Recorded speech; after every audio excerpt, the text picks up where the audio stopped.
स्थानिक वडनेरा क्षेत्रातील हिरा कॉलनी येथे विकासाच्या नावावर फक्त भूमिपूजनाचे फलक व निर्माण कार्य शून्य असल्याचा अजब प्रकार नितीन कदम यांनी उघडकीस आणला। दरम्यान येथील नागरिकांना होणाऱ्या गैरसोयीमुळे काही सुज्ञ नागरिकांनी सदर गंभीर बाब संकल्पचे अध्यक्ष नितीन कदम यांना कळविली। दरम्यान सर्व वास्तविक परिस्थितीचा आढावा घेण्याकरिता कदम यांनी संपूर्ण परिसराची पाहणी केली। नागरिक गेली अनेक वर्ष खड्डेमय रस्ते, अनियंत्रित पाणी पुरवठा, प्रलंबित मल निस्सारण रचना, विजेचा लपंडाव आणि स्वच्छता या महत्त्वाच्या समस्यांवर तोडगा काढावा यासाठी प्रशासनाकडे पाठपुरावा केला, परंतु त्यांच्या या सर्व मागण्यांवर कोणतीही ठोस कारवाई होत नसून परिस्थितीत सुधारणा होताना दिसत नसल्याने सदर बाब कदम यांना निदर्शनास आणून दिली। येथील लोकप्रतिनिधी व प्रशासनाच्या दुर्लक्षामुळे हिरा कॉलनी परिसरातील सांडपाणी वाहत असून ठिकठिकाणी साचून राहत आहे। याच दरम्यान जमिनीलगत असलेल्या घरातही हे सांडपाणी शिरत असल्याने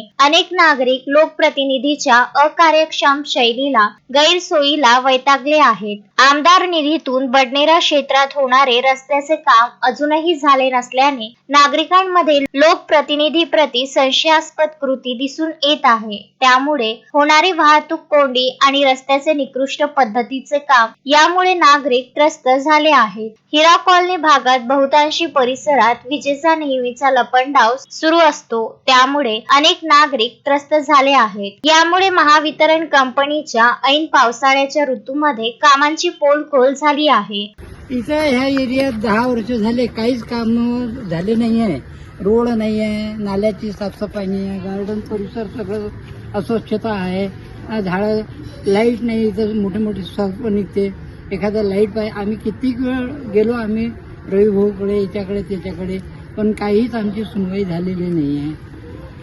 आणि बरेचसे हे समोरचा रोड, त्या तिकडचा रोड, तर कोणतेच रोड एकदम मोठे मोठे गड्डे पडलेले आहेत। स्थानिक सुविधा कोणत्याच नाहीये, काहीच नाही आहे। इथे काकू आहे, आपण काकूशी बोलू। काकू, काय समस्या है इनकी? यहाँ पर साफ सफाई कुछ भी नहीं है, गार्डन में कोई नहीं देखने वाला। 2-3 महीने में जाते बोलना, लाइट नहीं, गाड़ी नहीं आती, साफ सफाई वाले नहीं है, लाइट की व्यवस्था नहीं है, साप पण भरपूर निघतात साफ इथे। नहीं कर रहे, मच्छर हो रहे।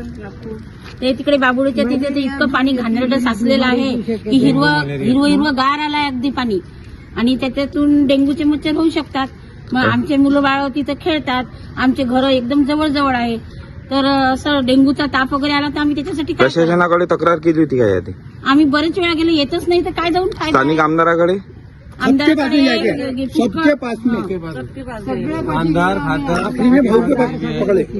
किसी ने भी कोई नितीन भाऊ स्वतः इथं आलेले आहेत, तर नितीन भाऊची प्रतिक्रिया आपण जाणून घेऊ। भाऊ बोला। भाऊ, नगर सेवक तो यहाँ आज तक नहीं आया यहाँ पर। मजेदार गोष्ट तर ही आहे का ह्या कॉलनीचं नाव हिरा कॉलनी आहे। आम्ही काल सायंकाळी आलो होतो, इथले जे लोकांचे आम्हाला कॉल आले ते पाहायला, पण रात्री स्पष्ट, आता दिवसा पण आलो, हिरा कॉलनी आहे। इथले हिरे तर अक्षरशः गायब झाले, फक्त खडे राहिले आहे। इथे लोक राहतात, 10 ते 15 वर्षापासून लोक राहून राहिले, पण इथं बडनेरा मतदारसंघातला मला वाटतं पहिली हिरा कॉलनी ही अशी असेल का इथे ग्रामीण क्षेत्रात जसे लोक राहतात त्या टाईपचं इथं हे आहे। रोड नाही, इथे लोक ग्रामीणमध्ये नाही ना, ग्रामीणपेक्षाही निपटतर हा बडनेरा मतदारसंघातला हा एक पार्ट 1 आहे। अजून आता पार्ट किती होईल हे सांगता येत नाही, कारण या हिरा कॉलनीतला एक पार्ट 1 आहे।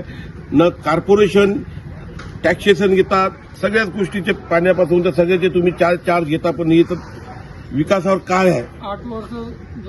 10 ते 15 वर्ष इथे लोक राहतात, इथे ढोरं राहत नाही। नाव कॉलनीचं नाव आहे हिरा कॉलनी, हिऱ्यासारखी तर दिसूनच नाही, तर सगळे खडेच खडे आहे, खडे गोटे। हे आज तुम्ही बघून ना येतात, डेंग्यूच्या बिमाऱ्या, लहान लहान मुलं राहतात, हे राहतात, त्यांना किती प्रॉब्लेम जातात।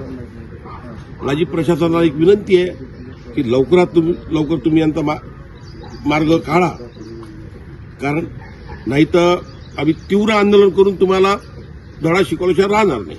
मागील आठवड्याभरापासून पावसाने दांडी मारल्याने उष्णतेत वाढ झाली आहे. या वाढत्या तापमानामुळे उकाड्यापासून दिलासा मिळावा म्हणून विजेची आवश्यकता आहे. मात्र त्याच वेळी परिसरातील अनेक ठिकाणची वीज गायब झाली होती. त्याचप्रमाणे येथील अस्वच्छतेमुळे सरपटणारे सजीव, साप, विंचू इतर धोका नाकारता येत नाही. परिसरातील रस्त्याची मोठ्या प्रमाणावर दुरावस्था झाली आहे. मात्र प्रशासन व राजकीय नेत्यांचे दुर्लक्ष होत असल्याचा आरोप परिसरातील त्रस्त नागरिक करीत आहे. यावर प्रशासनाने गांभीर्याने दखल घेऊन तातडीने रस्ते, वीज, स्वच्छता व इतर मूलभूत प्रश्नांवर लक्ष देण्याचे आवाहन नितीन कदम यांनी प्रशासनाला करून लोकप्रतिनिधींना चांगलेच धारेवर धरले आहे. यावेळी प्रवीण सुखे, इंद्रजित नागदिवे, अनिल काळे, छोटू पोलकोडवार, प्रशांत लडे, बंडू बुरघाटे, रमेश लडे, प्रमोद पचलोड, वसंतराव कोलकोडवार, मोहन ढोरे, विनोद माहुर्ले, सुनील पारवे, राजेश कोसरकर, दीपक शर्मा, ममता शर्मा, चंदा राऊत, दिनेश ठाकरे, अरुण शेंडे व इतर नागरिक उपस्थित होते. Vidarbha news bureau, Amravati.